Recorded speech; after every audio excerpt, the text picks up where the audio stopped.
The negotiation process of selling a home.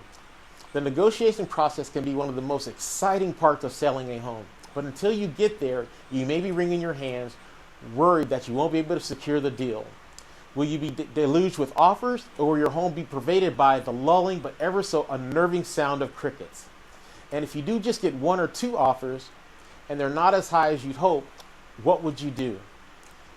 Here's how to navigate the real estate negotiation process and come to a deal that will make you happy. More than happy, even. Getting those offers in.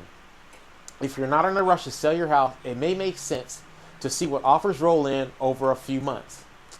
But if you need to sell quickly or you just don't want to wait, your real estate agent might be able to push things along by setting a deadline, usually within a week or two of listing. When you expect multiple offers because your price is competitive or your home is in a popular neighborhood, you should always set a deadline, usually within a week or two of the listing. When you expect multiple offers because your price is competitive or your home is in a popular neighborhood, you should always set a deadline. But you'll need to be confident that your home is priced right. If all goes well, you can sell for over asking. Once you have an offer in hand, you're probably scanning for one thing: the price. Don't rely on price alone.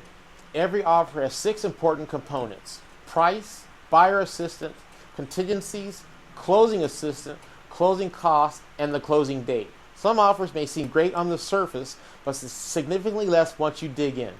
For instance, is the buyer asking for closing assistance? Often, first-time buyers don't have enough money to cover the down payment and the closing costs. So they'll ask the seller to foot some of the bill. If you agree, any assistance you give will lower your bottom line, so factor this amount into the asking price. Also, the buyer's time frame to close may not seem like a big deal on the surface, but it can actually matter a lot, especially if you give the buyer a long leash. If the deal falls through, you'll have to put the house back on the market and wait for more offers. Depending on the market, your value could decrease. On the other hand, if the buyer wants to move in right away, you might be left scrambling and quite possibly temporarily homeless. Make sure the timing works for you. Good so far? Now, make sure the buyer has financing. Hopefully the buyer's agent included a letter verifying the buyer's financing and how much the buyer will put towards the down payment and earnest money. The last thing you want is to accept an offer only to find out afterward that the buyer can't come up with the necessary cash. Finally, look over contingencies, which give the buyer the option to back out of the deal if something goes wrong. The buyer may say the final sale is contingent on a home inspection, or they might want to move in early. Both requests are standard and acceptable.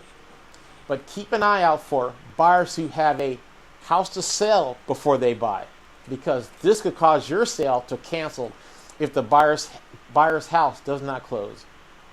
Be sure to follow me for more updates on our local real estate market. This is Rick Hunter with Security Pacific Real Estate.